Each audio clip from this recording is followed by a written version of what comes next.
Did you ever had a week where you feel strong as hell and the next week you feel like you're back at day one? Well, that's actually how progress works.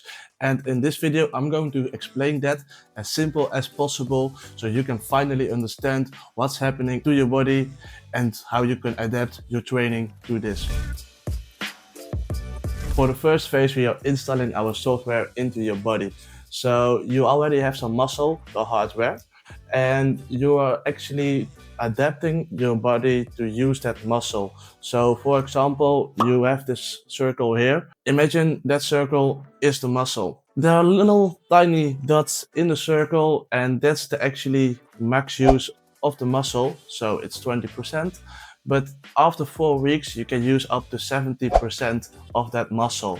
So what you actually gain in the first phase, it's not even real muscle, but you're adapting your brain to know how to use the muscle you already got. So for example, you're training your front lever and you can do like a 4-second tuck front lever.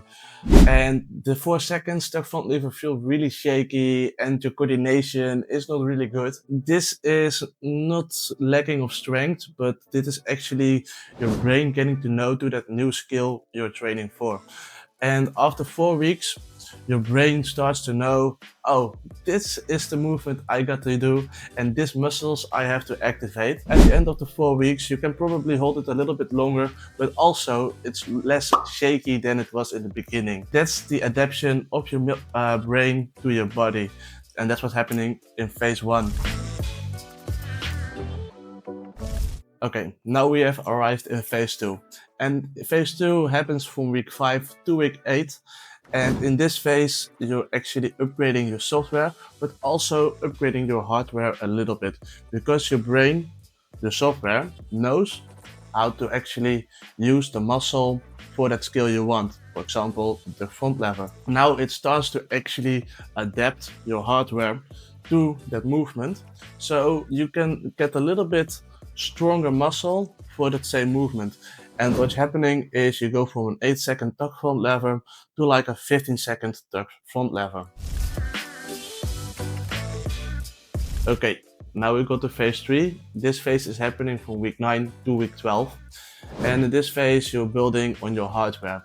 So you're making more muscle mass than you already got. And you do this so you can go to the next progression.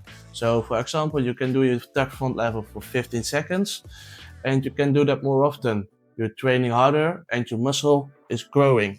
So what you're going to do is go to the next progress, and you go from a 15-second tuck front lever to like a 6-second advanced tuck front lever. You start then back in phase 1. Your body has to get used to the new skill you're training, so it has to upgrade your software.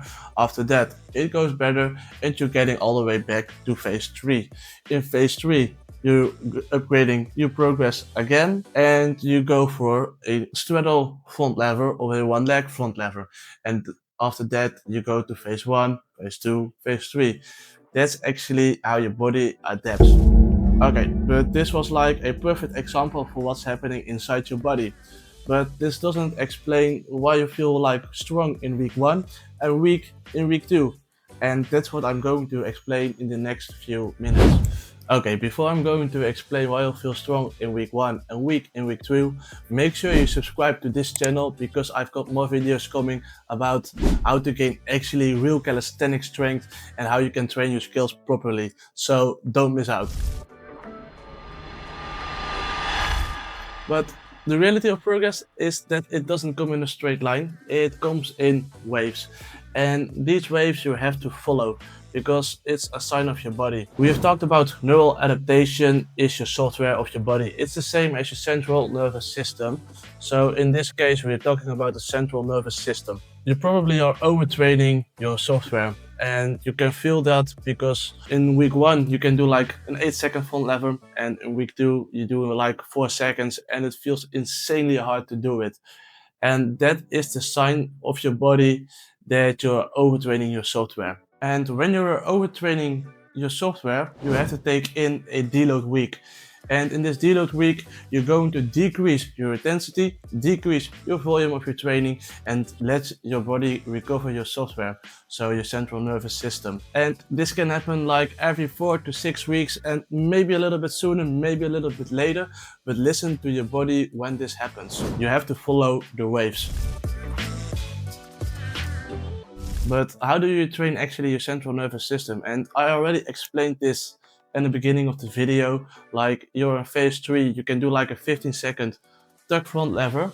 And when you can do that, you have to trigger your central nervous system again to go to the next progression. So when you can hold a skill for over 15 seconds or 15 seconds already, then it's getting too easy. And you have to trigger your body, your brain, to adapt to a new skill or a next progression. But make sure when you do a max hold, you always take 3 to 5 minutes rest between every set, because your central nervous system has to recover in the same set as well. I'm going to break this down in 3 simple keys. And key 1 is upgrading your software.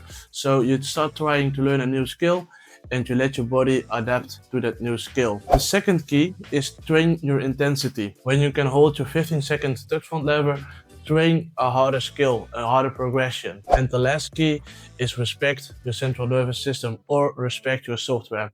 And in this key, it's really important to get some deload weeks and listen to your body, what it says. So the next time when you have a weak day, don't let it demotivate you, let it motivate you. Because when you have a weak day, your central nervous system is adapting and you are closer to your breakthrough than you really think. Thanks for watching.